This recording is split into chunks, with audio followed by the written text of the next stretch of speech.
नमस्कार साथियों, Mahesh Taneja Indian and world history YouTube channel पर एक बार फिर आपका स्वागत है। और आज हम बात करने वाले हैं एक और टॉपिक के बारे में, इतिहास के एक महत्वपूर्ण टॉपिक के बारे में, जिसका नाम है बौद्ध धर्म।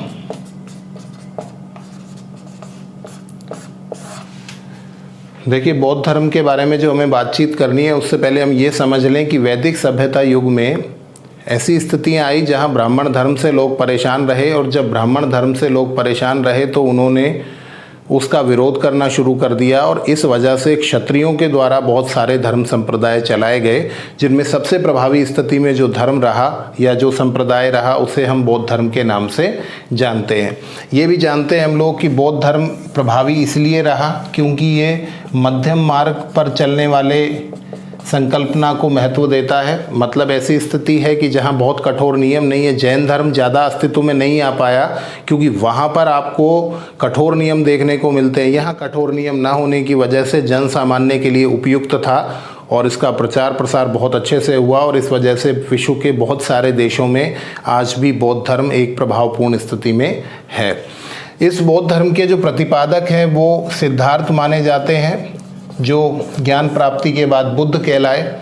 और इन सिद्धार्थ का जो जन्म हुआ वो 563 ईसा पूर्व में कपिलवस्तु में हुआ। और कपिलवस्तु में भी आपको बताएं कहाँ पर हुआ, तो लुम्बिनी में हुआ। कपिलवस्तु एक बड़ा राज्य था, उसका एक क्षेत्र था लुम्बिनी, वहाँ पर नेपाल की तराई में स्वीकार किया जाता है। और यहीं पर लुम्बिनी का एक और नाम जो बहुत प्रसिद्ध है, रुमिनदेई, ये स्वीकार किया जाता है कि लुम्बिनी का नया नाम जो है रुमिनदेई है। तो इसका मतलब इनका जन्म कपिलवस्तु लुम्बिनी या रुमिनदेई में हुआ। और इनके जन्म के बारे में आपको बताएं, जो अभिलेखीय प्रमाण है वो अशोक का रुमिनदेई अभिलेख जो है, इस नाम का जो अभिलेख है वो इसका एक अभिलेखीय प्रमाण माना जाता है, प्रथम अभिलेखीय प्रमाण माना जाता है इनके यहाँ पर जन्म का। कपिलवस्तु में जन्म हुआ। पिता का नाम था शुद्धोधन, माता का नाम था महामाया, और ये महामाया जो थी ये कोलीय वंश की थी। हम लोग इससे पहले पढ़ चुके हैं गणराज्यों के बारे में। तो रामग्राम के कोलीय हमने पढ़ा, तो वो रामग्राम के कोलीय वंश की जो राजकुमारी थी वो महामाया थी, जिनका विवाह शुद्धोधन से हुआ था, और उनका जो पुत्र था वो सिद्धार्थ था। इसके अलावा बात करें, इनकी एक मौसी थी या शुद्धोधन की एक अन्य पत्नी थी, द्वितीय पत्नी थी, जिनका नाम था प्रजापति गौतमी। ये कहा जाता है कि महामाया जो थी उन्होंने सिद्धार्थ को जन्म जरूर दिया, परंतु 7 दिन बाद ही इनकी मृत्यु हो गई, और उसके बाद इनके पालन पोषण का सारा दायित्व किसने निभाया, तो प्रजापति गौतमी ने निभाया। तो ये भी हमें यहाँ पर ध्यान रखना है। उसके अलावा इनकी पत्नी का नाम मिलता है यशोधरा, और यशोधरा के अलावा इन्हीं का नाम बिंबा, गोपा और भद्दकच्छना, ये नाम भी हमें प्राप्त होते हैं इनकी पत्नी के, क्योंकि इनका विवाह संपादित हुआ था तो पत्नी का नाम हमें महत्वपूर्ण है, ये ध्यान रखना है। इसके अलावा इनका एक पुत्र था जिसका नाम था राहुल, और राहुल का अर्थ होता है बंधन। महात्मा बुद्ध पहले ही बड़े चिंता में थे, अर्थात सिद्धार्थ बहुत चिंता में थे कि मैं इस जो गृहस्थ जीवन है इसको मैं निभा पाऊंगा या नहीं, या मुझे यहाँ पर रहना चाहिए या संन्यास धारण करना चाहिए। और ऐसे में उनकी एक संतान हुई जिसका नाम राहुल था। तो उन्होंने कहा कि राहुलो अभवत, मतलब क्या हो गया, बंधन हो गया। बोला पहले से एक बंधन था पत्नी का, परिवार का, उसके बाद एक और बंधन हो गया। तो राहुल इनका पुत्र है, जिसका अर्थ क्या होता है, बंधन। इनका भी योगदान बाद में बौद्ध धर्म के विकास में स्वीकार किया जाता है।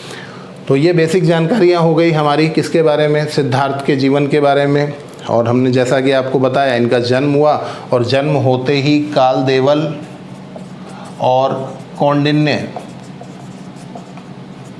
इन दोनों ने भविष्यवाणी की, और भविष्यवाणी में ये कहा गया कि सिद्धार्थ या तो चक्रवर्ती सम्राट बनेगा या फिर दुनिया के इन दुखों को देखकर वो संन्यास धारण कर लेगा। अब संन्यास धारण कर लेगा की संभावना की वजह से शुद्धोदन ने इनकी सारी शिक्षा दीक्षा की जो व्यवस्थाएं हैं वो मैल में करने का प्रयास किया, और एक पिता के तौर पर उन्होंने ये तक कोशिश की कि व्यभिचार में डाल दें, इसे विलासिता में डाल दें, आसक्ति में डाल दें, ताकि ये दुनिया के दुखों से प्रभावित ना हो और संन्यास धारण करने के बारे में किसी तरह का विचार ना करे। इस तरह की कहानी हमें प्राप्त होती है, परंतु कहीं ना कहीं इनको समाज से जुड़ना पड़ा, कई बार इन्हें जाना पड़ा नगर भ्रमण में, और वहाँ पर इनके पास जो स्थितियाँ आई उसकी वजह से एक कन्फ्यूजन की स्थिति आई, दिमाग में ऐसा रहा कि सारी दुनिया में दुख है, और दुख है तो फिर हमें ऐसा मार्ग ढूंढना चाहिए जहाँ से दुख से मुक्ति प्राप्त की जा सके। चलिए एक दो तथ्य और यहाँ पर हम जान लेते हैं। एक तो आपको ये विशेष ध्यान रखना है कि इनका जो कुल है वो शाक्य है, और इसके अलावा जो इनका गोत्र है सिद्धार्थ का वो गौतम है, इस वजह से हम इन्हें गौतम बुद्ध भी कह देते हैं। इनके एक सारथी थे जिनका नाम कुछ एग्ज़ाम्स में पूछा गया, चाण या चन्ना, या जिसे छंदक भी कहा जाता है, इस तरह का नाम मिलता है। इस तरह से एक इनका घोड़ा था, इनका प्रिय घोड़ा, जिसका नाम हमें रंथक प्राप्त होता है। तो इस तरह के नाम भी अपने को कई बार एग्ज़ाम में पूछ लिए जाते हैं, तो हम इस डिटेल में भी जाएंगे। चलिए अब क्या हुआ, कहानी को आगे बढ़ाते हैं। शुद्धोदन ने पूरी कोशिश की, एक तो आपको मिक्सअप हो जाता है काफ़ी बार, क्या है महावीर स्वामी और बुद्ध के नामों में ही कन्फ्यूजन हो जाता है, तो आपको यहाँ से याद रखना है बुद्ध सिद्ध शुद्ध, कि बुद्ध कौन थे, सिद्ध थे मतलब सिद्धार्थ थे, और उनके पिता का नाम शुद्ध था मतलब शुद्धोदन था। इन तीनों को आप अटैच कर लेंगे, बुद्ध सिद्ध शुद्ध, तो उससे क्या है कहीं गलती की संभावना आपकी समाप्त हो जाएगी। चलिए हम बात करते हैं, कालदेवल और कौंडिन्य ने भविष्यवाणी कर दी, और भविष्यवाणी के बाद अब शुद्धोदन के लिए समस्या ये है कि पुत्र को किस तरह से वो आसक्ति में रखें और बाहर नहीं जाने दें। परंतु फिर भी नगर भ्रमण के लिए जब सिद्धार्थ ने जिद की तो 3-4 बार उनके जो नगर भ्रमण हुए वहाँ पर ऐसी स्थितियाँ आई जहाँ पर इन्हें पता लगा समाज में कि दुख की स्थिति है, और जब दुख की स्थिति का इतना विकराल रूप देखा तो उनके मन में आया कि संन्यास धारण करना जो है वो ज़्यादा अच्छा है। यहाँ पर एक घटना का जिक्र करते हैं हम कि मध्यम निकाय ये कहता है, मध्यम निकाय जो सुत्त पिटक का भाग है उसमें ये जानकारी प्राप्त होती है कि जो सिद्धार्थ है वो नगर भ्रमण के लिए गए तो एक बार उन्हें एक वृद्ध व्यक्ति दिखाई दिया, दूसरी बार इन्हें एक बीमार व्यक्ति दिखाई दिया, तीसरी बार मृत व्यक्ति दिखाई दिया, और चौथी बार एक सन्यासी के दर्शन हुए। तो इन्होंने अपने जो इनके जो सारथी थे उनसे पूछा कि ये क्या है, बोला ये वृद्ध व्यक्ति है, वृद्धावस्था सबको आती है, ये अनिवार्य सत्य है। उसके बाद बीमार को देखा तो बोला जरावस्था, ये ऐसी अवस्था है कि जहाँ पर ये जरावस्था थी वृद्ध वाली, बीमार है। बीमार होने का मतलब क्या है कि भैया हर व्यक्ति बीमार भी होता है समय समय पर और कष्ट पाता है। और मृत व्यक्ति को देखा तो उन्होंने कहा ये क्या कि ये जीवन का अंत है, हर व्यक्ति को एक दिन मरना पड़ता है। तो कहीं ना कहीं सिद्धार्थ के मन में इन तीनों घटनाओं को देखकर वितृष्णा की स्थिति आ गई। वितृष्णा का मतलब क्या है कि उन्हें जीवन से घृणा होने लगी, और जब उन्होंने चौथी बार एक सन्यासी को देखा तो उस सन्यासी के चेहरे पर ओज था, उसके चेहरे पर प्रसन्नता थी, और बुद्ध को या सिद्धार्थ को ये लगा कि ये ज़्यादा खुश है और ये खुश है तो इसका मतलब इसका जो रास्ता है वो ज़्यादा ठीक है। और कहीं ना कहीं यहीं से एक लालसा पैदा हुई और सिद्धार्थ ने आगे जाकर सन्यास को धारण कर लिया। चलिए बात को आगे बढ़ाते हैं, और यहाँ हम डिस्कस करते हैं कि शुद्धोदन के प्रयास असफल होने लगे हैं, और कहीं सिद्धार्थ के मन में ये आने लगा है कि सन्यास जो है एक ऐसा माध्यम है जिसके माध्यम से सुख की प्राप्ति या मोक्ष की प्राप्ति की जा सकती है। और इन ड्यूरेशन क्या हुआ, शुद्धोदन ने इनका विवाह करा दिया। विवाह के बाद पुत्र की उत्पत्ति हो गई, परंतु उनका जो सन्यास के प्रति आसक्ति थी वो कहीं ना कहीं बढ़ती चली गई, और लगभग 28-29 वर्ष की आयु में इन्होंने गृह त्याग कर दिया, और गृह त्याग करके अपने जो सारथी हैं उसके साथ चले गए और अनोमा नदी तक इनके साथ रहे। अनोमा के तट पर इन्होंने छंदक को वापस भेज दिया चाण या चन्ना जो हम सारथी इनका बता रहे हैं उनको वापस भेज दिया और अकेले ही वहाँ से चले गए और जाकर इन्होंने अपना पहला गुरु बनाया और उस पहले गुरु का नाम था आलार कलाम। आपको ध्यान रखना है, आलार कलाम जो है वो सांख्य दर्शन से संबंधित एक प्रमुख गुरु थे और इनको गुरु बना के इन्होंने ज्ञान प्राप्ति का प्रयास किया। हमने पढ़ा था केशपुत्र के कलाम ये वहीं से हैं। तो आलार कलाम सांख्य के थे, इनसे ज्ञान प्राप्ति का प्रयास किया और जीवन के सत्य को जानने की कोशिश की, परंतु ये कहीं ना कहीं इनसे संतुष्ट नहीं हो पाए और संतुष्ट नहीं हुए तो इन्होंने अपना दूसरा गुरु बनाया रुद्रक रामपुत्र को। रुद्रक रामपुत्र जो थे ये इनसे राजगृह संबंधित रहा है, राजगृह से संबंधित रहे रुद्रक रामपुत्र, इनसे मुलाकात की, इनसे भी ज्ञान प्राप्ति का प्रयास किया, परंतु यहाँ भी ये संतुष्ट नहीं हो पाए। और जब संतुष्ट नहीं हुए तो निश्चित रूप से सिद्धार्थ ने सोचा कि अपनी खुद की तपस्या से ही कहीं ज्ञान की प्राप्ति हो जाएगी और इसलिए फिर सिद्धार्थ ने एक ऐसी तपस्या की जिस तपस्या के माध्यम से उन्हें ज्ञान की प्राप्ति हो गई। और ये जो ज्ञान की प्राप्ति इन्हें हुई ये कहाँ पर हुई, ये हमारे लिए बहुत महत्वपूर्ण रहता है। आपको विशेष रूप से ध्यान रखना है, लगभग 35 वर्ष की आयु में इन्हें ज्ञान की प्राप्ति हुई है। और किस नदी के तट पर, तो निरंजना या पुनपुन नदी के तट पर इन्हें ज्ञान की प्राप्ति हुई है। क्योंकि ये नदियों के नाम पूछे जाते हैं तो आपको यहाँ पर हर स्टेप पर ध्यान रखना पड़ेगा। निरंजना या पुनपुन नदी के तट पर इनको पीपल या वट वृक्ष कहिए या अश्वत्थ कहिए, इस वृक्ष के नीचे ज्ञान की प्राप्ति हो गई। अब इस ज्ञान प्राप्ति में अब सिद्धार्थ का नाम क्या हो जाएगा, ये बुद्ध कहलाएंगे। और आपको बताएं बुद्ध की ही उपाधि जो है हमें तथागत प्राप्त होती है या शाक्य मुनि प्राप्त होती है।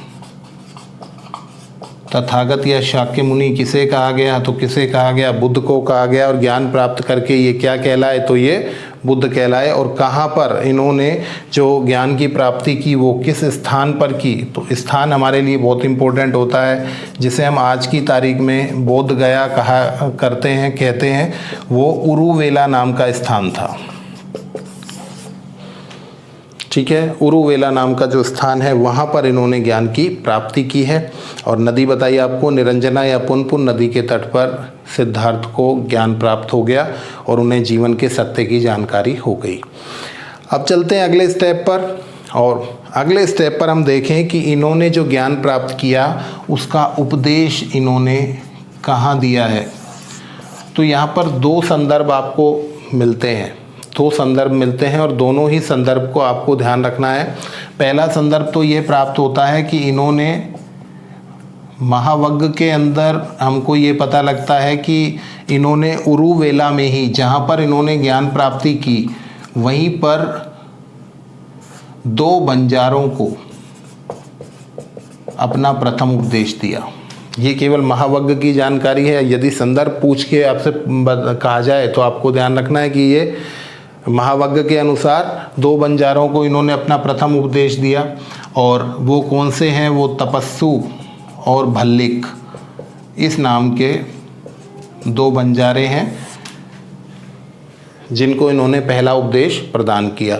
इसके अलावा एक और संदर्भ प्राप्त होता है, और वो संदर्भ ज़्यादा महत्वपूर्ण माना जाता है क्योंकि ज़्यादातर साहित्य के अंदर वही बातचीत में किया गया है। और वो ये कि इन्होंने अपना प्रथम उपदेश ऋषिपत्तनम, मृगदाव अर्थात सारनाथ में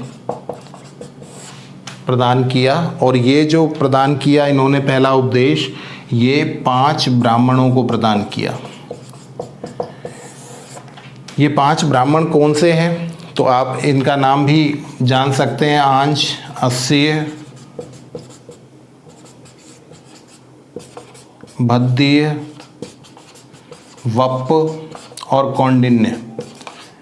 ये 5 ब्राह्मणों के नाम हमें प्राप्त होते हैं। तो इन 5 ब्राह्मणों को इन्होंने अपना प्रथम उपदेश दिया और ये माना जाता है कि जिन दिनों में बुद्ध को ज्ञान की प्राप्ति नहीं हुई थी, वो संघर्ष कर रहे थे ज्ञान प्राप्ति के लिए, इन सब के साथ मिलकर इन्होंने तपस्या भी की थी और यहाँ पर इन्होंने पहला उपदेश इन्हें प्रदान किया है। तो जनरली एग्जाम में जब पूछा जाता है तो 5 ब्राह्मणों का संदर्भ ही मुख्य रूप से माना जाता है और ऋषि पत्तनम में इनके द्वारा प्रथम उपदेश दिए जाने की बात को स्वीकार किया जाता है। तो ये भी हमारे लिए इम्पोर्टेंट हो जाएगा कि सारनाथ में इन्होंने अपना प्रथम उपदेश प्रदान किया था।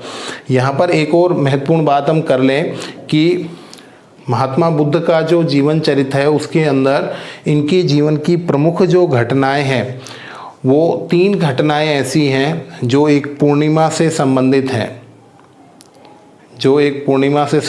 हैं, और आपको इसमें महत्वपूर्ण ये मान के चलना है कि जिसे हम बुद्ध पूर्णिमा कहते हैं, कौन सी पूर्णिमा कहते हैं? बुद्ध पूर्णिमा कहते हैं। तो बुद्ध पूर्णिमा से संबंधित जो घटनाएं हैं वो 3 स्वीकार की गई हैं और वो कौन कौन सी हैं? वो 3 घटनाएं जो हैं वो इनका जन्म है, उसके अलावा इनकी ज्ञान प्राप्ति है और इनका निर्वाण है। ये 3 घटनाएं बुद्ध पूर्णिमा से संबंधित मानी गई हैं और बाकी जो उपदेश की घटना है वो पूर्णिमा से संबंधित नहीं मानी गई और वैसे भी उसके बारे में 2 मत दिए जाते हैं। चलिए आगे बढ़ते हैं। ज्ञान प्राप्ति हो गई, उपदेश प्रदान कर दिया और अब आप देखें कुछ और महत्वपूर्ण तथ्य इनसे संबंधित। अब इनके जो उपदेशों की भाषा है, उपदेश की भाषा वो कौन सी है? तो आपको महत्वपूर्ण तरीके से ध्यान रखना है, पाली है और कहीं कहीं इसे मागधी भी कहा जाता है। उपदेश की भाषा कौन सी है? मागधी। और सबसे ज़्यादा उपदेश, सर्वाधिक उपदेश कहाँ दिए? तो ये श्रावस्ती में दिए। ये भी हमारे लिए क्वेश्चन होता है कि सबसे ज़्यादा उपदेश इन्होंने कहाँ पर दिए? तो श्रावस्ती में दिए। उसके अलावा ये पूछा जाता है कि इनके जीवन का जो घटनाक्रम है उनको किन संकेतों के माध्यम से हम लोग जानते हैं। तो उन संकेतों का यहाँ डिस्कशन हम कर लेते हैं। कौन कौन से हैं? देखिए, गर्भ में जब ये है तो इसे हाथी से डिनोट किया जाता है, क्योंकि ये माना जाता है कि महामाया को एक स्वप्न आया था और उसके स्वप्न में ये आया कि कमल धारण किए हुए एक हाथी उनके गर्भ में प्रवेश कर गया और इसका मतलब गर्भ धारण जो है वो हाथी के संकेत के रूप में यहाँ पर हमें जानने को मिलता है। इनके जो जन्म की घटना है उसे कमल या सांड के माध्यम से प्रदर्शित किया जाता है। इसके अलावा इन्होंने क्या किया? गृह त्याग किया, और गृह त्याग जो किया है सिद्धार्थ ने, इस घटना को अश्व के माध्यम से प्रदर्शित किया जाता है। अश्व घोड़े के माध्यम से, और वैसे भी घोड़े पर गृह त्याग किया है तो वो अटैच कर लेंगे हम लोग। इसके बाद इनको जो ज्ञान प्राप्ति हुई है वहाँ पर वट वृक्ष को चिन्ह माना गया है। इन्होंने जो प्रथम उपदेश दिया है, इस प्रथम उपदेश को, जो प्रथम उपदेश इन्होंने दिया उसे धर्म चक्र के नाम से या धर्म चक्र के प्रतीक से प्रदर्शित किया जाता है। इन्होंने 5 ब्राह्मणों को उपदेश दिया है और 5 ब्राह्मणों को उपदेश देने का जो प्रतीक है वो दाना चुगते हुए हंस माने गए हैं। दाना चुगते हुए हंसों का जो चित्रांकन है वो हमें प्राप्त होता है। तो वो क्या है? 5 ब्राह्मणों को उपदेश दिए जाने का संदर्भ है। और लास्ट में इनकी जो मृत्यु हुई है या जिसे हम महापरिनिर्वाण कहते हैं वो स्तूप के माध्यम से प्रदर्शित होता है, क्योंकि बुद्ध की मृत्यु के बाद क्या बनाए गए? महापरिनिर्वाण के बाद क्या बनाए गए? स्तूप बनाए गए। तो स्तूप के माध्यम से उसका प्रदर्शन किया जाता है। तो ये हमें जरूर ध्यान रखने हैं। गर्भ का प्रतीक हाथी, जन्म का कमल और सांड, गृह त्याग का अश्व घोड़े पर गए हैं तो ऐसे याद रहेगा। ज्ञान प्राप्ति कहाँ की है? वट वृक्ष के नीचे की है, तो वट वृक्ष है। प्रथम उपदेश धर्म चक्र के रूप में, और 5 ब्राह्मणों को जो ज्ञान दिया है इन्होंने, वो उपदेश दिया है वो दाना चुगते हुए हंस के रूप में। और मृत्यु के बाद क्या बनता है? स्तूप। तो आपको ध्यान रखना है कि स्तूप यहाँ पर मृत्यु के सिंबॉलिक के रूप में है, प्रतीक के रूप में है। इन घटनाओं को कुछ और नामों से भी जाना जाता है, शुद्ध संस्कृत भाषा के शब्दों से इसको प्रदर्शित किया जाता है। तो आपको एक तो ध्यान रखना है कि गृह त्याग को महाभिनिष्क्रमण कहा जाता है, महाभिनिष्क्रमण। और काफ़ी बार स्टूडेंट्स रटने की कोशिश करते हैं, तो निष्क्रमण का मतलब ही हमने संस्कारों में पढ़ा था, घर से निकलना होता है। तो ये घर से जब निकले हैं तो वो महाभिनिष्क्रमण कहलाता है। इन्हें जो ज्ञान प्राप्ति हुई है उसे संबोधि कहते हैं। संबोधि का मतलब बोध हो जाना, ज्ञान हो जाना। उसके अलावा इन्होंने जो प्रथम उपदेश दिया है उसे धर्म चक्र प्रवर्तन कहते हैं, कि इन्होंने धर्म के चक्र को प्रवर्तित कर दिया, अर्थात एक नए धर्म को इन्होंने विकसित कर दिया। तो ये धर्म चक्र प्रवर्तन के नाम से जाना जाता है। और मृत्यु जो है इसे महापरिनिर्वाण के नाम से जाना जाता है।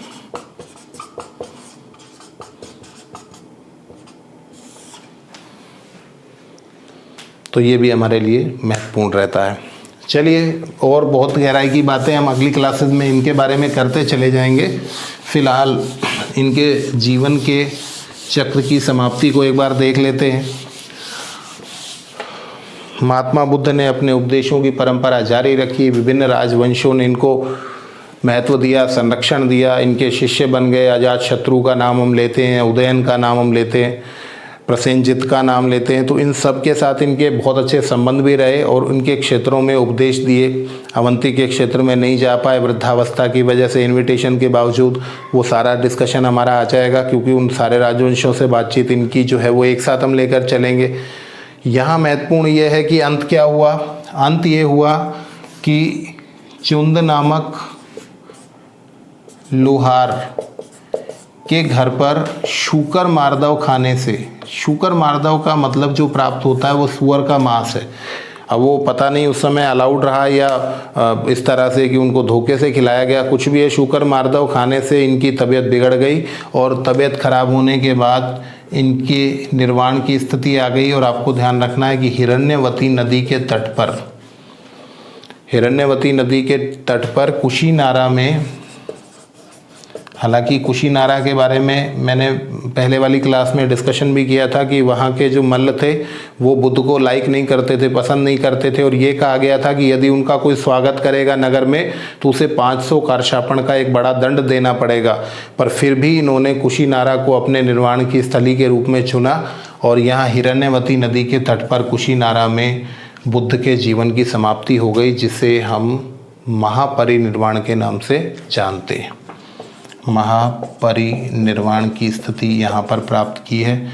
और इसी के साथ हमको ये भी जान लेना चाहिए कि इनका जो दाह संस्कार हुआ वो राम संभार नदी के तट पर हुआ। राम संभार नदी के तट पर इनका दाह संस्कार किया गया और इस तरह से बुद्ध का जो जीवन है वो समाप्ति की ओर चला गया। महात्मा बुद्ध के उपदेशों की अगर हम मोटे तौर पर बात करें तो ये वो व्यक्तित्व हैं जिन्होंने इस तरह के उपदेश डेवलप किए जिसकी वजह से जन सामान्य में धर्म के प्रति आस्था पुनः आई और लोगों का इंटरेस्ट बढ़ा कि धर्म का स्वरूप जो है वो ज़्यादा विकृत अब नहीं रह गया है। यहाँ पर एक लास्ट डिस्कशन और कर लेते हैं आज की क्लास में कि बुद्ध की मृत्यु के बाद या महापरिनिर्वाण के बाद उनके अस्थि अवशेषों को लेकर विवाद हो गया और 8 लोगों ने अपनी दावेदारी की कि ये हमारे थे और उन 8 लोगों में उन अस्थि अवशेषों को बांट दिया गया और 8 स्तूपों की स्थापना की गई।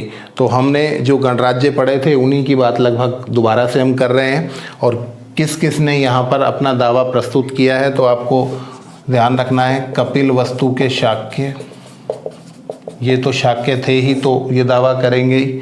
पिपली वन के मौर्य, ये लेट पहुँचे थे, ये भी डिस्कस करेंगे हम। पिपली वन के मौर्य थे, ये भी शाक्यों की एक शाखा थे, आपको याद होगा। रामग्राम के कोलिय, ये आपको याद आ रहा होगा कि इनकी माता जो है वो कोलिय राजवंश से संबंधित रही है। तो और इनके साथ कपिल वस्तु के साथ इनका जो रोहिणी नदी है उसके साथ जल विवाद का भी कुछ विषय हम लोगों ने डिस्कस किया था, वो भी आप वहाँ से देखेंगे। उसके अलावा देखिए मगध के अजातशत्रु, अलकप के बुली,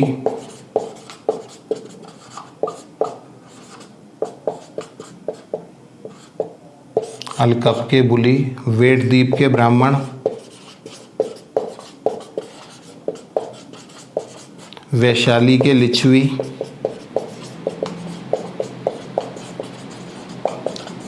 और कुशीनारा व पावा के मल्ल, ये 8 थे जिन्होंने प्रथम 8 स्तूपों की स्थापना की थी। तो ये हमारे लिए एक महत्वपूर्ण विषय हो जाएगा। कपिलवस्तु के शाक्य, पिपलीवन के मौर्य, रामग्राम के कोलिय, मगध के अजातशत्रु, अलकप के बुली, वेटद्वीप के ब्राह्मण, वैशाली के लिच्छवी और कुशीनारा और पावा के मल्ल, इन सब ने दावेदारी की और इन्होंने अस्थि अवशेष जो थे उनको ले गए और 8 भागों में जब बांट दिया गया तो 8 स्तूपों की स्थापना बेसिकली की गई, प्रारंभिक तौर पर की गई। और ये कहा जाता है कि इन्हीं 8 स्तूपों के बाद अशोक ने इन स्तूपों के अस्थि अवशेषों को और खंडित अवस्था में ले जाकर 84,000 स्तूपों की स्थापना की थी। अब स्तूप क्या है, विहार क्या है, वो डिस्कस करेंगे हम लोग। फिलहाल आपको ये ध्यान रखना है कि 8 स्तूपों की स्थापना महात्मा बुद्ध के महापरिनिर्वाण पर हुई और महापरिनिर्वाण इनका कब हुआ वो भी आपको पता है, 483 ईसा पूर्व में। जब इनकी आयु कितनी थी तो 80 वर्ष की आयु थी। ये भी हमारे लिए महत्वपूर्ण है। ठीक है, चलिए जानते रहिए इतिहास के बारे में। अगली क्लासेस बहुत सारी होने वाली हैं बौद्ध धर्म से संबंधित और बहुत सारे डेप्थ नॉलेज आपको यहाँ से मिलने वाली है। जुड़े रहिए Mahesh Taneja Indian and world history YouTube channel से। बहुत बहुत धन्यवाद।